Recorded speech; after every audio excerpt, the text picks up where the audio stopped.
I'ma keep winning, winning. I'ma keep winning, winning. Ooh. I'ma keep winning, winning. You can try to save yourself, I'ma keep winning, but you only go. What's going on, guys? JK back with another video, and today I'm going to be doing my pre-combine mock draft with the combine coming up this week starting on Thursday. But before we get into it, please make sure to like the video, comment down below anything you agree or disagree with, and make sure to subscribe to the channel for future NFL content, whether it's about NFL draft, the combine coming up, NFL free agency, anything such as that. I'm going to be putting out stuff all throughout the next couple months, so please make sure to subscribe to follow along with that on my channel. So, jumping into this with the combine coming up this week, the combine's going to be a big indicator to see what's going to happen with a lot of these prospects and a lot of these teams. They're going to have a lot of in-person meetings with them, make sure that they can kind of, figure out who they are really. That's one of the biggest aspects of it, not just the field work. Also, a lot of injuries are going to be taking place, so throughout the year. So a lot of these guys are going to be evaluated by team doctors to see kind of how they are and how they believe, if they're going to be healthy enough to be able to start the season. So that's going to be a big indicator as well, as long with what everybody's going to be watching the field drills to see everybody how they run the 40, everything like that. Two big guys that aren't really participating in the combine is Shador Sanders will not be participating in field drills, but he will be meeting with several teams. And Abdul Carter will not be participating in field drills because his injury that took place against Boise State later in the year in the playoffs. So, going ahead and starting out with this. Number one, are they going to take the best player available, go Abdul Carter, Travis Hunter, or are they going to take a quarterback? In my opinion, right now, before the combine, before we get any reports who they meet with and who they kind of fall in love with, as of right now, I do think that they're going to look to move on from Will Levis.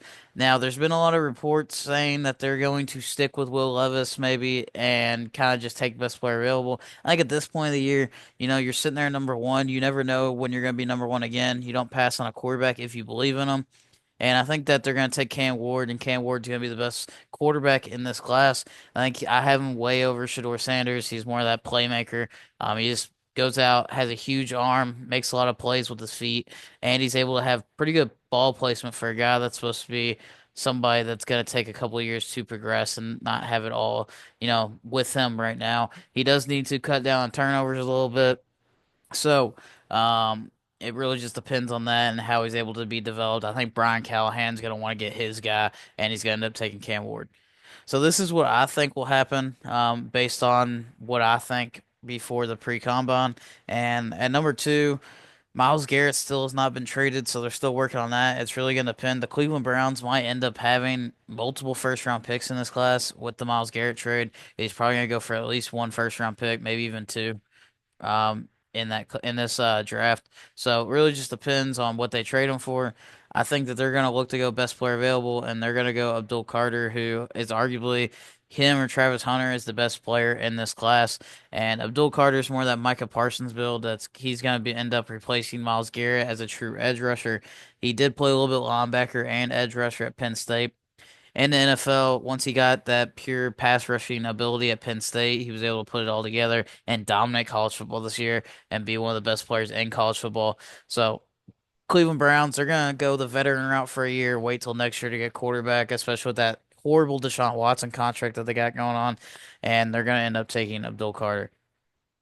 Number three, the New York Giants. This one's a tricky one because do they go best player available? Do they end up, taking another position? Do they go Shador Sanders? At this point in the process, I will say I do think that they're gonna go best player and that they're gonna go Travis Hunter. Well, Brian Dable and Joe Shane, the GM, are both on the hot seat. If they do not produce this year and show some progress, a significant progress, then they're gonna be fired and not be there next year. So I think that they're gonna want to just get talent in the building. And there's been a lot of rumors about them potentially trading for Matthew Stafford. Is that gonna happen? Who knows? But I think that there's overall gonna need talent on this team, and Travis Hunter is going to bring them talent not only at the cornerback position, but also bring them talent on the offensive side that Brian Dable's going to love. And I think that they're going to wait and maybe try to move up late into the first round and maybe to secure a Jackson Dart. or they're just gonna stick at the top of the second round and just wait and hope Jackson Dart falls to them. So I think they're gonna wait and try to make a move for Jackson Dart and just take best player available right now at number three. This all could change. They could fall in love with Shador Sanders or Cam Ward, and it really just depends on how the board falls. No one really knows this year. It's a wild draft that anything can honestly happen because there's not a lot of differences between a lot of these guys. And number four, Patriots. This is the worst case scenario for them. They're really gonna hope that two quarterbacks go because they want to get Abdul Carter or Travis Hunter. And at this point, what are they gonna do? It really just the Patriots. It really depends what happens in free agency a month from now. At this point, are they gonna go out and sign offensive linemen? Then they might go out and get a receiver here at number four. Are they gonna go out and sign receivers and offensive linemen both? Then they'll probably go defense. Maybe they just sign receivers and they might end up going offensive line at this point. And so it really just depends what they want to do with Drake May. Do they want to get him protections? Do they want to get him weapons? Do they go out and sign maybe an Amari Cooper or somebody like that? And I think at this point, I think the easy pick, even though it's kind of fallen down, I do think I'm gonna go with an interesting one that not a lot of people are doing. I'm gonna go with Mason Graham here to the New England Patriots. He's seen as the number three overall player in this draft. If you're looking at best player available, I think Mike Vrabel is gonna want a type of guy like that. That's just gonna play on the interior and be a wrecker for most games. He had in Tennessee, he had Jeffrey Simmons to be able to do that. He had a very strong defensive line. I think he's gonna value that again, trying to build up the Patriots in this situation. So I think Mason Graham would be a pretty good fit there, and he stands the third best player in the draft. So you continue and just go best player available at this point.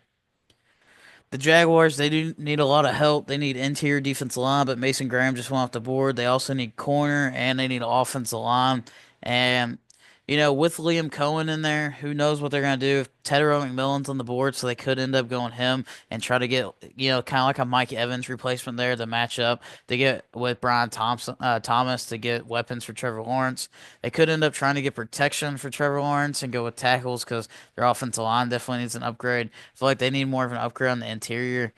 They've been kind of known for the past. I know Trent Baalke just got fired, so they were kind of got a team that would fall in love with a lot of like measurables, really, in most situations. But I think it's going to be all about developing Trevor Lawrence. And in this situation, I think that with Mason Graham off the board, they're going to end up going Tedero McMillan to try to, bring that Mike Evans build with Liam Cohen from the Buccaneers to the Jaguars to go alongside Brian Thomas. They could easily go corner here and go somebody like Will Johnson, but there's been a lot of people that have had Will Johnson kind of falling down a lot of boards. So it really just depends what ends up happening with free agency and a lot of the how the board falls to him. Because Mason Graham's on the board, I can almost guarantee that they're probably going to take Mason Graham to go on the interior. But he's taken so that they're going to end up going with offense with Liam Cohen, kind of running everything as a head coach of the Jacksonville Jaguars. I think they're going to give him more freedom. The Las Vegas Raiders, this is going to be a dream scenario for them. I think that their main target is Shador Sanders. I think Shador wants to be in Vegas. I think that Tom Brady making a lot of decisions as minority owner. I think that they really are going to try to get Shador. I think that they really like Shador and like him better. If you look at it, the Raiders, honestly, in my opinion, are the least talented roster in the NFL. So they really just need help, whether it's at receiver, at running back, at corner, at defense. Pretty much, they just need talent anywhere that's not Brock Bowers or Max Crosby.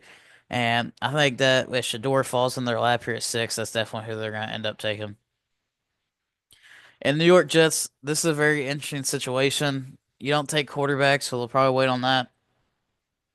They're definitely, I think the biggest wish is that Mason Graham ends up falling to him, but Mason Graham was taken by division rival Patriots here. And you have pretty much your top choice of all the receivers, edge players at this point. I know Michael Williams has been mentioned here a lot to the New York Jets.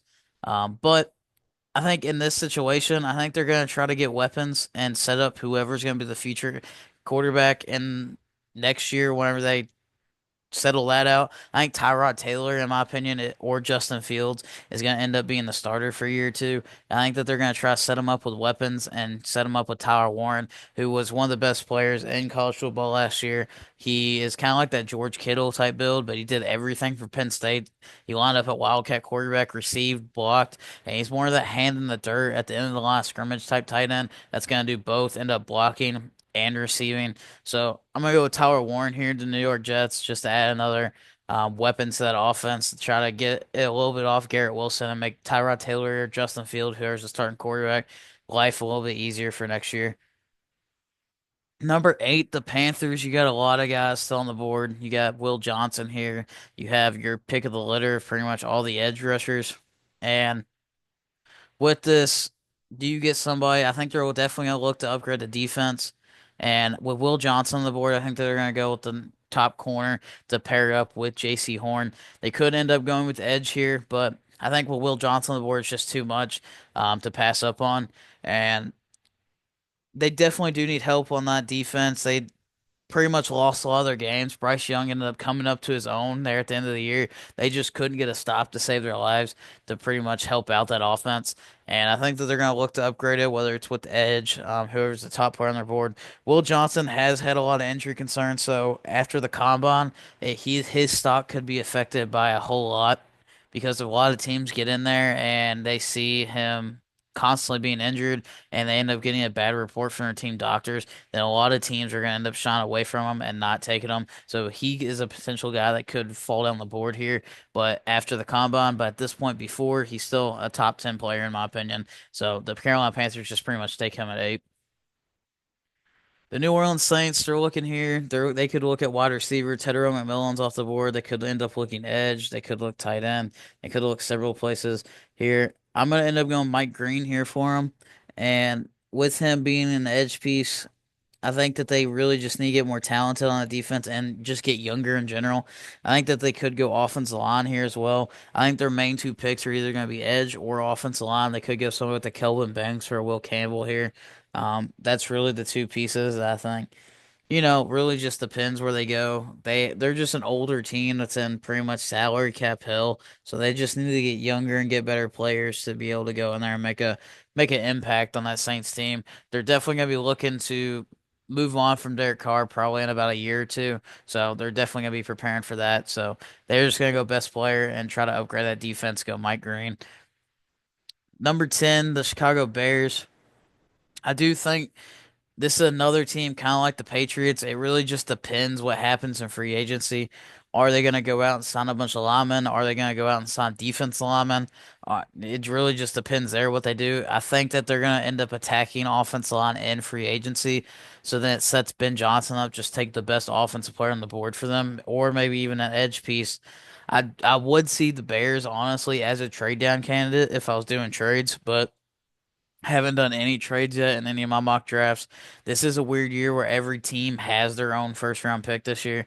But I think that they're going to attack offensive line and free agency and that they're going to go Ashton Jeanty to try to pair up in the backfield for Ben Johnson to get a dominant running back like he had in Detroit with Jahmyr Gibbs and David Montgomery.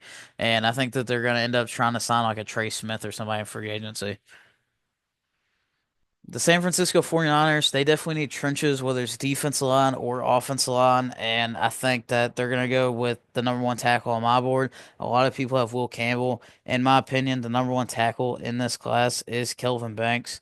And I do think that that's where they're going to go. I think that they're going to try to get the Trent Williams replacement. Trent Williams is in his late 30s. He's like 38, 39 years old. He suffered with a lot of injuries this year.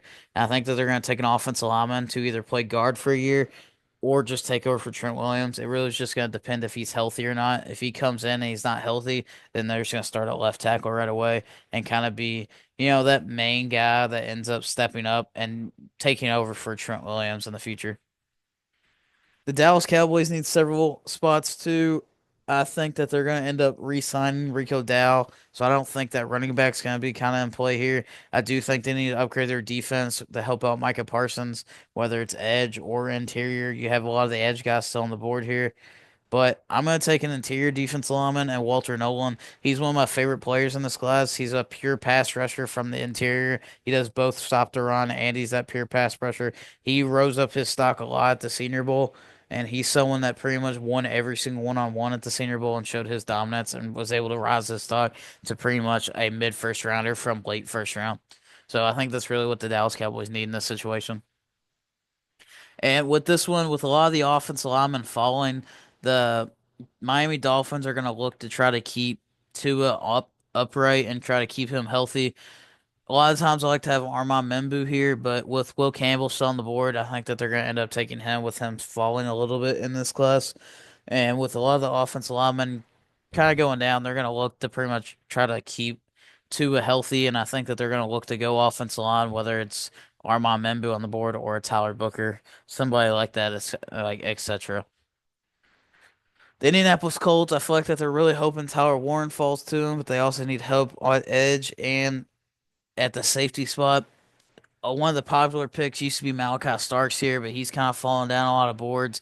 And I do think that they're going to end up going edge to try to help out Latu Latu. And hopefully that he's going to be able to stay healthy. And I think that they're going to take somebody like a Shamir Stewart. Shamir Stewart may not be the most talented ready guy right now in the class, but he's one of those guys with the high upside. He's kind of similar to Latu Latu, in my opinion, somebody that was kind of more raw, but if they're able to develop him, he could be one of the best pure pass rushers in the league.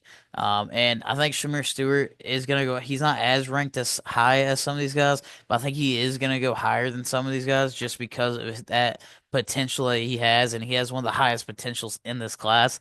And he was able to show that at the Senior Bowl, since a lot of people thought that he was just mainly a run stopper. And at the Senior Bowl, he was able to show off a lot of his pass rushing moves and rise up a lot of the boards. The Atlanta Falcons, they've spent the last like four first round picks on offense. I think that they're finally going to go back to defense here with some of these guys. And in this class, I think that they're going to have Michael Williams on the board. This is another guy that could raise his stock a whole lot. He's kind of like Trayvon Walker, in my opinion, from a couple years ago, who ended up going number one to the Jaguars. He's very raw, but he's super talented and has all the tools. He's 6'5", 260, and he has freakishly long arms, and he runs super fast. He just hasn't shown it as much, and he hasn't been as dominant in college football games. But he definitely has all the tools that a team would want to develop in there for someone. And with him still being here on the board, where a lot of people have him going top 10, and just based on the potential that he has, he could end up rising the boards if he comes out and shows off his freakish athleticism at the combine on a lot of these field drills. So the Falcons here are just banking on the upside again, kind of like that Shamir Stewart, and they end up taking him here at 15. The Arizona Cardinals, they could either go offense line, defense line. I do think this is a sneaky team to look at to go receiver to try to match up somebody with Marvin Harrison Jr. and add more weapons. They do have Trey McBride, one of the best tight ends in the league. And look at some of these options here. They could end up going defense line, take one of these edge players. In my opinion, though, I'm going to have them taking Luther Burton here. Luther Burton could be a good pick. This is kind of one of my shocking, sneaky picks for a team that could end up going wide receiver that teams aren't going to really expect to go wide receiver. I think that they have Marvin Harrison, they have Trey McBride, they have James Conner in the backfield. I think that they're going to look and with Kyler Murray, kind of the last couple of years not doing a whole lot that he is expected. He's been playing great, but he hasn't really been that huge number one quarterback in the league that a lot of people thought he might be able to develop to. So I think that they're going to try to get him more weapons and kind of pair him up with a slot guy who's going to match up and be a yak monster with the ability next to Marvin Harrison. And with Marvin Harrison being more of that big body traditional receiver, I think Luther Burton's going to be the smaller slot guy that's going to work in very well with the Arizona Cardinals offense. The Cincinnati Bengals, they need several spots. A lot of their defensive guys seem like that they might be leaving or requesting a trade. So I do think that they're going to look to go defense here with some of these spots.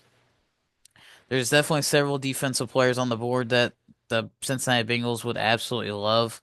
And I do think that they're going to end up going with an edge or a safety to try to help out their defense to kind of go alongside Trey Henderson because they have one of the worst defenses in the league. I think somebody like James Pierce. James Pierce was somebody that was seen as the number one player in the class last year that a lot of people had number one overall. He kind of had a disappointing year, and there's been a lot of issues with character concerns. I do think that he could fall down some boards if he doesn't do very well in some of these meetings, and he could potentially end up going outside of the first round.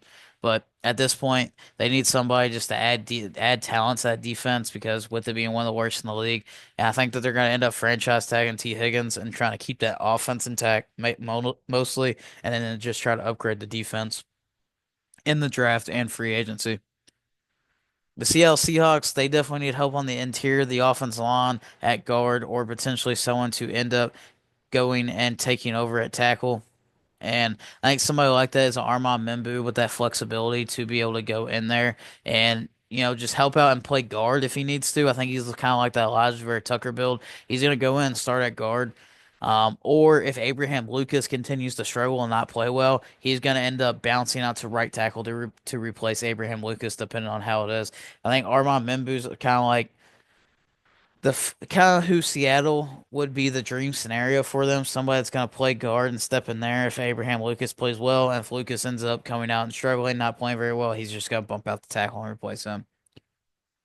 The Tampa Bay Buccaneers, they need several spots.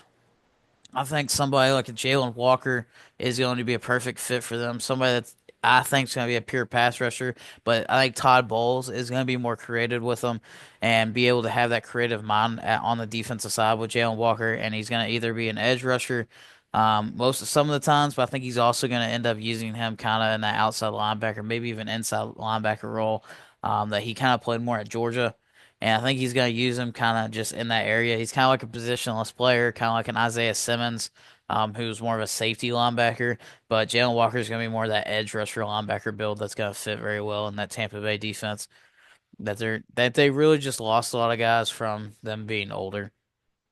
The Denver Broncos, I think that they're going to look to add weapons for Bo Nix, whether it's going to be a receiver, a running back, or a tight end that's on the board. And I think that they're going to go Amarion Hampton. Marion Hampton is a guy that's being talked about to go in the first round.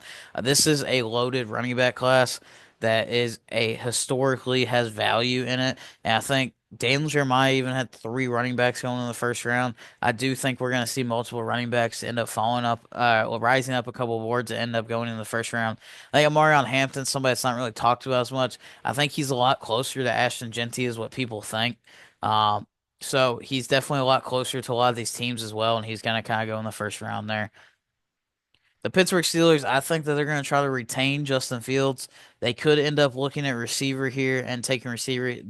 They're kind of known for end up taking receiver in a lot of these mocks. And Matthew Golden would kind of be a great fit here for him. But in my opinion, I'm going to kind of switch it up and go off receiver. And I think with Jahdae Barron rising up a lot of boards, and with them needing help at DB, somebody to go across from Joey Porter Jr. that add a lot of value to that Pittsburgh Steelers team. And it's Mike Tomlin. Mike Tomlin's going to always look to upgrade the defense and take guys that are going to be in his Steelers kind of way to be able to fit into his system. So I think that fits out very well for them too. The Los Angeles Chargers, they definitely do need help at the tight end spot.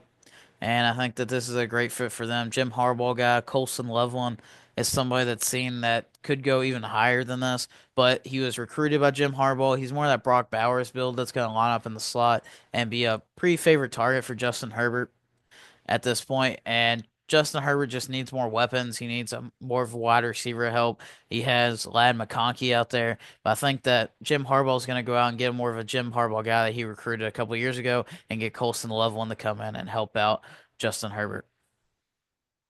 The Green Bay Packers, I do think they're a sneaky team to take offensive line, and I do think that they're going to also look to edge. A lot of people are going to point the corner here to end up trying to replace Jair Alexander. Are they going to trade him? What's the deal there? We'll know more about that in the next couple months. But I do think that they're going to look to upgrade either their interior offense line or their edge pieces. And looking at this on the board, it really just depends what's there, and I think that the main pick here would be Gray Zabel for them, a guy that can play all five positions on the offensive line. I think that they're going to wait to address corner later in the draft, and with Gray Zabel, he can play center, guard, or tackle. He was one of the biggest risers from the Senior Bowl, somebody that could end up even going higher in the first round, could even go to Seattle at many points. But I think that they're going to look to end up upgrading the offensive line on the interior and go with Gray Zabel. The Minnesota Vikings, they're also going to look to upgrade the interior offensive line, and somebody that's on the board that I kind of forgot about here for a second is Tyler Booker. Tyler Booker is one of my favorite players in this class. I think he has a very high floor. I think he plays with the nastiness that an offensive line needs to, and he kind of just bullies people. In my opinion, I think he's the second best offensive lineman in this class, regardless of guard or tackle. And I think that it could go up a lot higher to Seattle.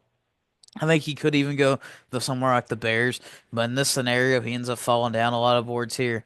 And the Minnesota Vikings, after that horrible playoff performance where they just got sacked constantly, Tyler Booker kind of falls in their lap, and they just take best player available to help out with the interior offensive line that was horrible towards the end of the year. And the Houston Texans, Matthew Golden is on the board, so they're going to take Matthew Golden here. This is a guy that could be that speedy inside guy to kind of go with Nico Collins. They're going to lose Stephon Diggs in free agency. Tank Dell is going to be out and could miss all of next year. CJ Stroud just needs more weapons. They could end up going offensive line here as well. They kind of help out CJ Stroud and protect them since he got sacked so many times. But with them losing two of their key pieces, I think that they're going to try to add more weapons around them and wait later in the draft to try and kind of address offensive line. And Matthew Golden falling into their laps here. This is another guy that could go out and light up the combine with his speed and his route running ability. So he's going to go out and pretty much make a huge statement at the combine, in my opinion.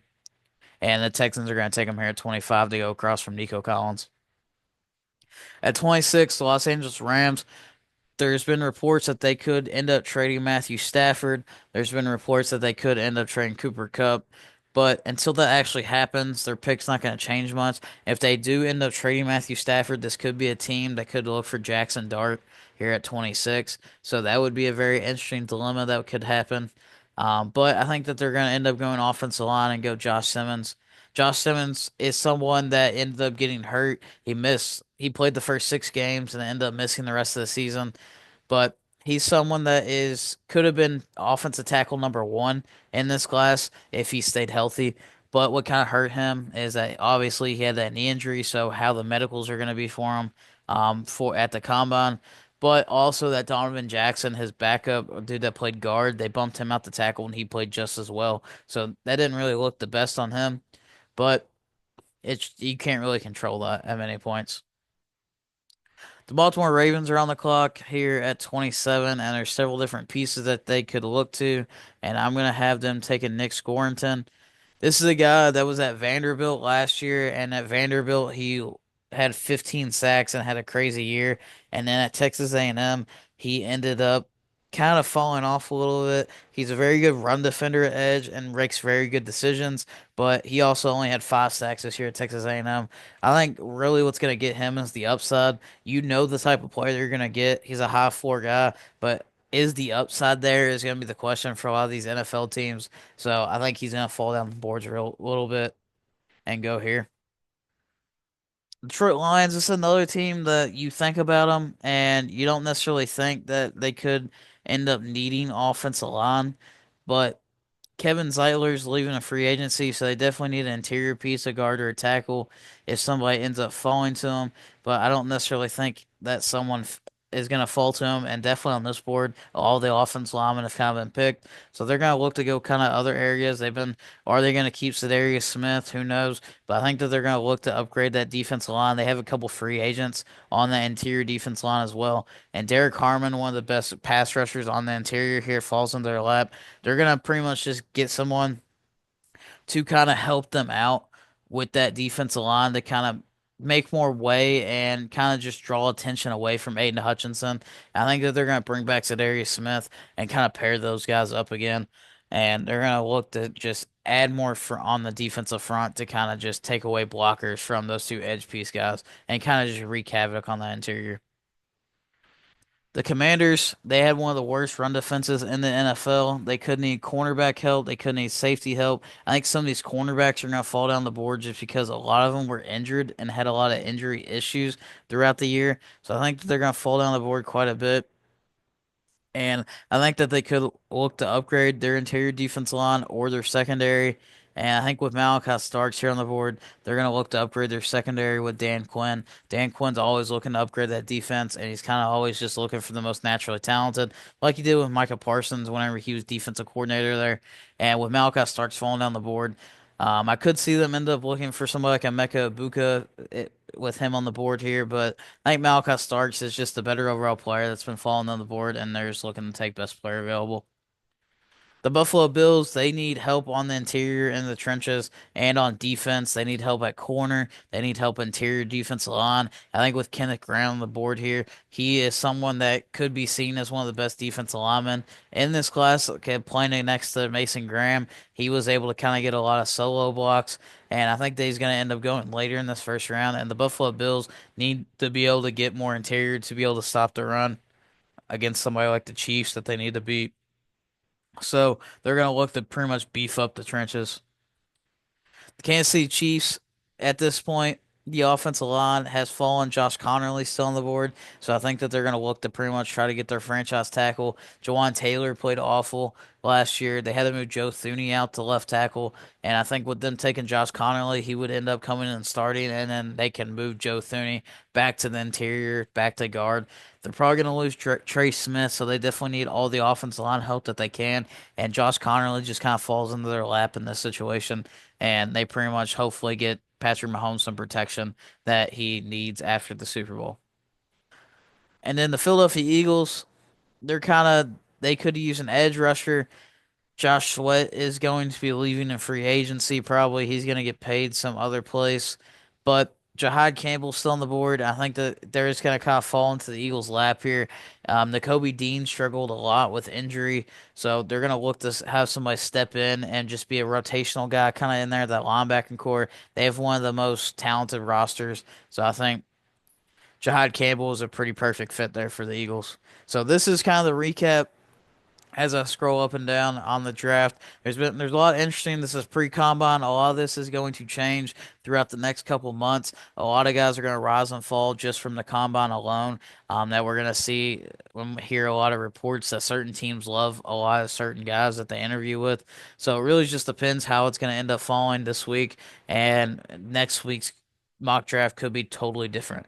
But please make sure to like the video, comment down below anything you agreed with or disagreed with, so we can have comment in the comments, and make sure to subscribe to the channel for future NFL content for the stuff that I'm going to be putting out about free agency, NFL draft, and in the combine. So make sure to subscribe to that to keep up with the channel, and thanks for watching. Yeah, feel like John Moran. Need a triple double. Told him check the stats. Yeah, I got a couple. I don't drop the ball. Now I never fumble. I'm the MVP. Now I feel like Russell. Feel like John Moran.